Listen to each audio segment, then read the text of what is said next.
ವೀಕ್ಷಕರೇ ನಮಸ್ಕಾರ. ಬಿಜೆಪಿಯಿಂದ ಉಚ್ಚಾಟನಗೊಂಡಿರುವ ಬಸನಗೌಡ ಪಾಟೀಲ್ ಯತ್ನಾಳ್ ಅವರು ಈಗ ಏಕಾಂಗಿಯಾಗಿದ್ದಾರೆ. ಅವರ ಸ್ನೇಹಿತರೆಲ್ಲ ಮತ್ತು ಅವರ ತಂಡದಲ್ಲಿದ್ದ ನಾಯಕರೆಲ್ಲ ಈಗ ದೂರ ಸರಿಯತೊಡಗಿದ್ದಾರೆ. ದಿನದಿಂದ ದಿನಕ್ಕೆ ಅಂತರ ಕಾಪಾಡಿಕೊಳ್ಳತೊಡಗಿದ್ದಾರೆ. ಕಳೆದ 2 ವರ್ಷಗಳಿಂದ ಬಿವೈ ವಿಜೇಂದ್ರ ರಾಜ್ಯಾಧ್ಯಕ್ಷರಾಗಿರುವ ಬಿವೈ ವಿಜೇಂದ್ರ ವಿರುದ್ಧ ಹೋರಾಡಿದ ಮತ್ತು ರಾಜ್ಯಾಧ್ಯಕ್ಷ ಸ್ಥಾನ ಅವರಿಗೆ ನೀಡಲೇಬಾರದು ಅಂತ ಗಟ್ಟಿಯಾಗಿ ಹೋರಾಟ ಮಾಡಿದ ಈ ನಾಯಕರು ಯತ್ನಾಳ್ ಅವರಿಂದ ದೂರ ಸರಿಯತೊಡಗಿದ್ದಾರೆ. ಅದರಲ್ಲೂ ವಿಶೇಷವಾಗಿ ಹೈಕಮಾಂಡ್ ನಾಯಕರು ಅಧ್ಯಕ್ಷರಾಗಿರುವ ಬಿವೈ ವಿಜೇಂದ್ರ ಅವರನ್ನು ಮುಂದುವರಿಸುವುದಕ್ಕೆ ತೀರ್ಮಾನ ಕೈಗೊಳ್ಳುತ್ತಿದ್ದಂತೆ ರೆಬಲ್ಸ್ ಟೀಮ್ನ ನಾಯಕರಾದ ರಮೇಶ್ ಜಾರಕಿಹೊಳಿ, ಕುಮಾರ್ ಬಂಗಾರಪ್ಪ, ಅರವಿಂದ್ ಲಿಂಬಾವಳಿ, ಜಿಎಂ ಸಿದ್ದೇಶ್ವರ್, ಬಿಪಿ ಹರೀಶ್ ಸೇರಿ ಮತ್ತಿತರ ನಾಯಕರು ಈಗ ಯತ್ನಾಳ್ ಅವರಿಂದ ಅಂತರ ಕಾಪಾಡಿಕೊಳ್ಳಲು ಈ ನಾಯಕರು ನಿರ್ಧಾರ ಮಾಡಿದ್ದಾರೆ ಅಂತ ಹೇಳಲಾಗ್ತಿದೆ. ಕಳೆದ 2 ವರ್ಷಗಳಿಂದ ಒಗ್ಗೂಡಿ ಹೋರಾಡಿದ್ದಂತ ಈ ನಾಯಕರು ಇಂಥದ್ದೊಂದು ತೀರ್ಮಾನ ಕೈಗೊಳ್ಳುವುದಕ್ಕೆ ಕಾರಣವಾದ್ರು ಏನು? ಹೈಕಮಾಂಡ್ ನಾಯಕರು ಸಂದೇಶ ಕಳಿಸಿದ್ರ? ಹಾಗಾದ್ರೆ ಈಗ ಏಕಾಂಗಿಯಾಗಿ ಉಳಿದ್ರ ಯತ್ನಾಳ್? ಕಳೆದ 1.5 ವರ್ಷದಿಂದ ಹಾಲಿ ಅಧ್ಯಕ್ಷರಾಗಿರುವ ಬಿವೈ ವಿಜೇಂದ್ರ ವಿರುದ್ಧ ಪದೇ ಪದೇ ಆರ್ಭಟಿಸುತ್ತಿದ್ದ, ವಾಗ್ದಾಳಿ ನಡೆಸುತ್ತಿದ್ದ ರೆಬಲ್ಸ್ ಟೀಮ್ನ ನಾಯಕರು ಈಗ ಸೈಲೆಂಟ್ ಆಗಿದ್ದಾರೆ. ಅದರಲ್ಲೂ ವಿಶೇಷವಾಗಿ ಹಿರಿಯ ನಾಯಕರಾಗಿರುವ ಬಸನಗೌಡ ಪಾಟೀಲ್ ಯತ್ನಾಳ್ ಅವರನ್ನು ಪಕ್ಷದಿಂದ 6 ವರ್ಷಗಳ ಕಾಲ ಉಚ್ಚಾಟಿಸಿದ ಬಳಿಕ ಈ ಟೀಮ್ನ ಶಕ್ತಿ ಅಡಗಿ ಹೋಗಿದೆ. ಈ ಟೀಮ್ನ ಶಕ್ತಿ ಅಂದ್ರೆ ಅದು ಯತ್ನಾಳ್ ಅವರೇ ಆಗಿದ್ರು. ಆದ್ರೆ ಯತ್ನಾಳ್ ಅವರು ಪಕ್ಷದಿಂದ ಉಚ್ಚಾಟನೆಗೊಂಡ ಬಳಿಕ ಈ ಟೀಮ್ ಒಡೆದು ಛಿದ್ರವಾಗಿದೆ. ಅಷ್ಟೇ ಅಲ್ಲ, ಈ ತಂಡ ಅಂದ್ರೆ ರೆಬಲ್ಸ್ ಟೀಮ್ ಅಂತ ಗುರುತಿಸಿಕೊಂಡಿತ್ತಲ್ಲ, ಈ ಟೀಮ್ ನಲ್ಲಿ ರಮೇಶ್ ಜಾರಕಿಹೊಳಿ ಇದ್ರು, ಕುಮಾರ್ ಬಂಗಾರಪ್ಪ, ಸಿದ್ದೇಶ್ವರ್ ಮತ್ತು ಬಿಪಿ ಹರೀಶ್ ಸೇರಿ ಇನ್ನಿತರ ನಾಯಕರು ಇದ್ರು. ಆದ್ರೆ ಯತ್ನಾಳ್ ಅವರನ್ನು ಉಚ್ಚಾಟಗೊಂಡ ಬಳಿಕ ಅವರಿಂದ ಅಂತರ ಕಾಪಾಡಿಕೊಂಡಿದ್ರು. ಆದ್ರೆ ಈಗ ಮತ್ತಷ್ಟು ದೂರ ಸರಿಯಲು ಈ ನಾಯಕರು ನಿರ್ಧಾರ ಮಾಡಿದ್ದಾರೆ ಅಂತ ಹೇಳಲಾಗ್ತದೆ. ಯಾಕಂದ್ರೆ ಹೈಕಮಾಂಡ್ ನಾಯಕರು ಹಾಲಿ ಅಧ್ಯಕ್ಷರಾಗಿರುವ ಬಿವೈ ವಿಜೇಂದ್ರ ಅವರನ್ನೇ ಮುಂದುವರಿಸಲು ಚಿಂತನೆ ನಡೆಸಿದ್ದಾರೆ. ಬಹುತೇಕ ಈ ವಾರದೊಳಗೆ ಘೋಷಣೆ ಮಾಡುವ ಸಾಧ್ಯತೆ ಹೆಚ್ಚು. ಯಾಕಂದ್ರೆ ಈ ನಾಯಕರು, ರೆಬಲ್ಸ್ ತಂಡದ ನಾಯಕರು ಬಿವೈ ವಿಜೇಂದ್ರ ಅವರನ್ನು ಬದಲಾವಣೆ ಮಾಡಲೇಬೇಕು ಅಂತ ಪಟ್ಟು ಹಿಡಿದಿದ್ರು. ಈ ನಾಯಕರ ಪಟ್ಟಿಗೆ ಹೈಕಮಾಂಡ್ ನಾಯಕರು ಯಾವುದೇ ಸೊಪ್ಪು ಹಾಕಿಲ್ಲ.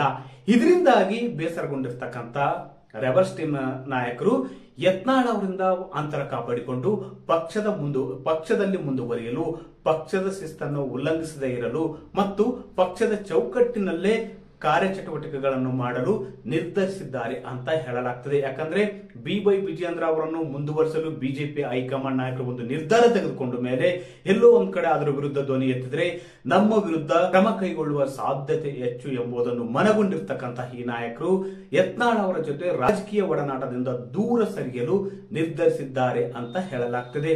ಯಾಕಂದ್ರೆ ಈ ನಾಯಕರು ಪದೇ ಪದೇ ಒಂದು ಒತ್ತಾಯ ಮಾಡ್ತಿದ್ರು. ಅದೇನಪ್ಪ ಅಂದ್ರ ಅಧ್ಯಕ್ಷರಾಗಿರುವ ಬಿವೈ ವಿಜೇಂದ್ರ ಅವರನ್ನು ಬದಲಿಸಲೇಬೇಕು, ಅಧ್ಯಕ್ಷರು ಎಲ್ಲರನ್ನು ವಿಶ್ವಾಸಕ್ಕೆ ತೆಗೆದುಕೊಳ್ಳುತ್ತಿಲ್ಲ ಮತ್ತು ಎಲ್ಲರನ್ನು ಒಗ್ಗೂಡಿ ಕರೆದೊಯ್ಯುತ್ತಿಲ್ಲ ಎಂಬ ಅವರ ಮೇಲೆ ಪದೇ ಪದೇ ಕಳೆದ 1.5 ವರ್ಷದಿಂದ ಮಾಡ್ತಾನೆ ಇದ್ರು. ಆದ್ರೆ ಇದ್ಯಾವುದಕ್ಕೂ ಕೂಡ ಹೈಕಮಾಂಡ್ ನಾಯಕರು ಸೊಪ್ಪು ಹಾಕಿರಲಿಲ್ಲ. ಯಾಕಂದ್ರೆ ವಕ್ಫ್ ಹೋರಾಟ ಬಿವೈ ವಿಜೇಂದ್ರ ನೇತೃತ್ವದಲ್ಲಿ ನಡೆದ್ರೆ ಮತ್ತೊಂದು ಕಡೆ ಯತ್ನಾಳ್ ಅವರ ನೇತೃತ್ವದಲ್ಲಿಯೂ ಕೂಡ ಮತ್ತೊಂದು ಹೋರಾಟ ನಡೆದಿತ್ತು. ಅದೇ ರೀತಿ ವಾಲ್ಮೀಕಿ ಹೋರಾಟದಲ್ಲಿಯೂ ಕೂಡ ರೆಬಲ್ಸ್ ಟೀಮ್ನವರು ಕೂಡ ಮತ್ತೊಂದು ಹೋರಾಟ ನಡೆಸಿದ್ರು. ಹೀಗೆ ಹೆಜ್ಜೆ ಹೆಜ್ಜೆಗೂ ಬಿವೈ ವಿಜೇಂದ್ರ ವಿರುದ್ಧ ನಿರ್ಧಾರ ತಳೆದಿದ್ದ ರೆಬಲ್ಸ್ ತಂಡದ ನಾಯಕರು ಈಗ ಯತ್ನಾಳ್ ಅವರಿಂದ ದೂರ ಸರಿಯಲು ನಿರ್ಧರಿಸಿದ್ದಾರೆ. ಅದು ಪಕ್ಷದಿಂದ 6 ವರ್ಷಗಳ ಕಾಲ ಉಚ್ಚಾಟನೆಗೊಂಡ ಬಳಿಕ ಈ ಟೀಮ್ ಛಿದ್ರವಾಗಿದೆ. ಯಾಕಂದ್ರೆ ಮೊನ್ನೆ ನಡೆದಂತಹ ಸಭೆಯಲ್ಲಿ ಅರವಿಂದ್ ಲಿಂಬಾವಳಿ ಭಾಗವಹಿಸಿದ್ರು.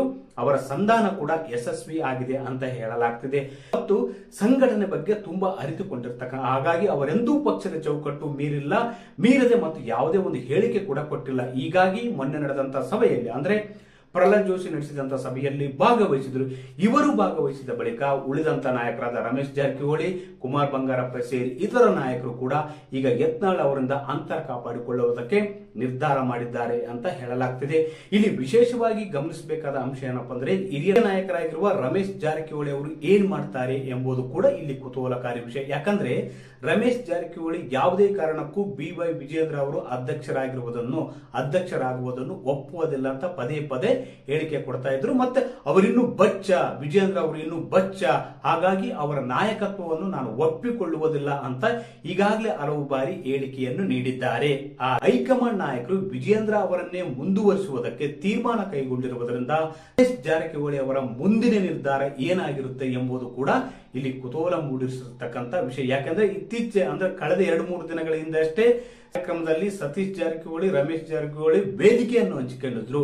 ಈ ಒಂದು ವೇದಿಕೆ ಎಲ್ಲೋ ಒಂದ್ ಕಡೆ ಮುಂದಿನ ದಿನಗಳಲ್ಲಿ ಕಾಂಗ್ರೆಸ್ನತ್ತ ಕಾಲಿಡ್ತಾರ ಎಂಬ ಅನುಮಾನ ಕೂಡ ಹುಟ್ಟಿಯಾಕಿದೆ. ಯಾಕಂದ್ರೆ ರಮೇಶ್ ಜಾರಕಿಹೊಳಿ ಯಾವುದೇ ಕಾರಣಕ್ಕೂ ನಾವು ವಿಜೇಂದ್ರ ಅವರನ್ನು ಒಪ್ಪಿಕೊಳ್ಳುವುದಿಲ್ಲ, ಮಾಜಿ ಸಿಎಂ BS ಯಡಿಯೂರಪ್ಪ ಅವರನ್ನು ಒಪ್ಪಿಕೊಳ್ತೇವೆ ಹೊರತು ವಿಜೇಂದ್ರ ಅವರನ್ನು ಯಾವುದೇ ಕಾರಣಕ್ಕೂ ಒಪ್ಪಿಕೊಳ್ಳುವುದಿಲ್ಲ. ಹೀಗಾಗಿ ಅಧ್ಯಕ್ಷರ ಬದಲಾವಣೆ ಮಾಡಲೇಬೇಕು ಅಂತ ಪಟ್ಟು ಹಿಡಿದಿದ್ರು. ಆ ಪಟ್ಟಿಗೆ ಹೈಕಮಾಂಡ್ ನಾಯಕರು ಸೊಪ್ಪು ಹಾಕಿಲ್ಲ. ಹೀಗಾಗಿ ಇವರ ಮುಂದಿನ ನಡೆ ಏನಾಗಿರುತ್ತೆ ಎಂಬುದು ಕೂಡ ಕುತೂಹಲ ಮೂಡಿಸಿದೆ. ಯಾಕಂದ್ರೆ ಒಟ್ಟಾರೆಯಾಗಿ ಹೇಳ್ಬೇಕಪ್ಪ ಅಂದ್ರೆ ಈಗಾಗಲೇ ಪಕ್ಷದಿಂದ ಉಚ್ಚಾಟನೆಗೊಂಡಿರುವ ಯತ್ನಾಳ್ ಅವರಿಂದ ರಾಜಕೀಯವಾಗಿ ಅಂತರ ಕಾಪಾಡಿಕೊಳ್ಳಲು ರೆಬಲ್ಸ್ ತಂಡದ ನಾಯಕರು ಇತರ ನಾಯಕರು ನಿರ್ಧರಿಸಿದ್ದಾರೆ ಅಂತ ಹೇಳಲಾಗ್ತಿದೆ. ವೀಕ್ಷಕರೇ, ಈ ಮಾಹಿತಿ ನಿಮಗೆ ಇಷ್ಟವಾದಲ್ಲಿ ವಿಡಿಯೋ ಶೇರ್ ಮಾಡಿ, ಲೈಕ್ ಮಾಡಿ, ಕಮೆಂಟ್ ಮಾಡಿ.